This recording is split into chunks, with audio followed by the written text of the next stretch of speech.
Once a large and diverse country, Sudan has now begun to witness non-stop bomb blasts and blood-soaked roads since last April.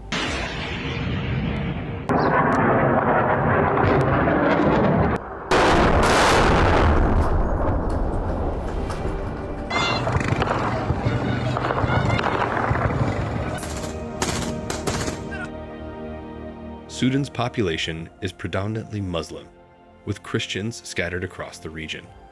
Within the cities of Khartoum and Darfur, more than 3,900 people have been killed in clashes between Sudan's military and the country's paramilitary forces, known as the Rapid Support Forces, RSF.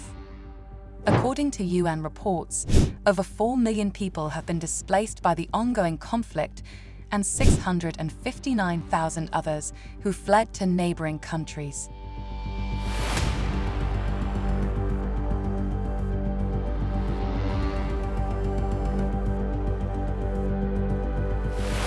First place, let us understand how this all started.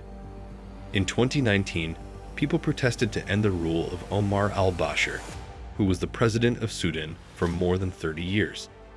The army staged a coup against him. Subsequently, a government of people and an army was established. But this too was overthrown by an army revolution in 2021. Since then, the country has been governed by army chiefs. Now there are two prominent military commanders in the current crisis. General Fattah al-Burhan is Sudan's chief of army. Thus, he is the president of the country by practice. Next to him is General Hamdan Tagalog, who heads Sudan's paramilitary Rapid Support Forces, RSF. There are differences of opinion between the two regarding the country's direction and establishing a democratic government.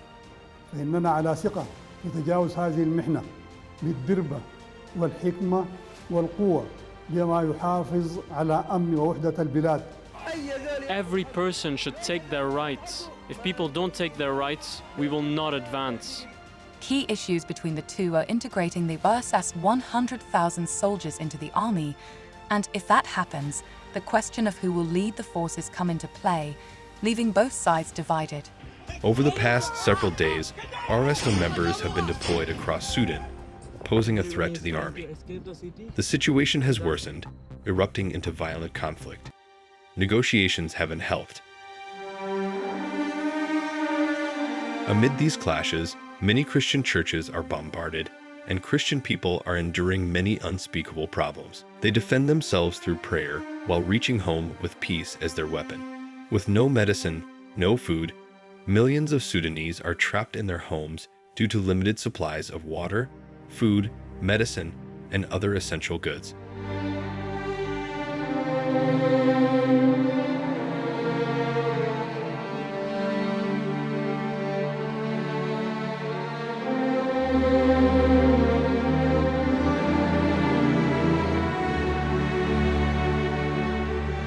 In the war, thousands of children and their caregivers were taken from several miles away from the southeast of the capital.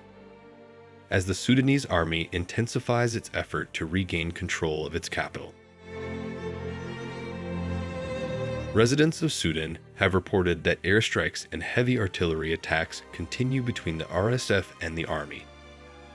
In addition, people say that the worst affected by the war between the Sudanese army and the RSF is the Christian minority. Many are being abducted, abandoned, robbed, and raped, with several being left to die in open places and many more without a place to bury their dead. Sudan has a repeated history of cholera outbreaks in recent years. Doctors have warned of a possible risk of infection from corpses after 4 months of corpses and morgues overflowing the streets of the country's capital.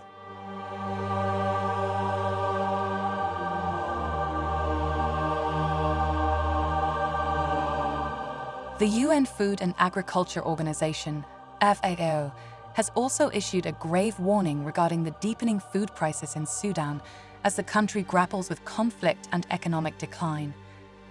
The people of Sudan are still hopeful that deliverance will come and the brutal violence will one day be over. But until then, it is on us to pray for their protection, rescue, and peace. As Christians, it's our responsibility to pray for the suffering and the affliction of the people in Sudan. Let us claim the promise God gave us in Isaiah 2:4. He will judge between the nations and will settle disputes for many peoples.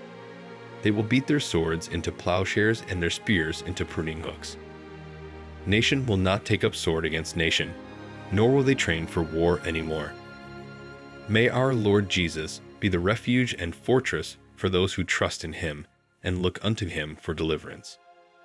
May peace be restored for the people of Sudan as they wait desperately upon the Lord.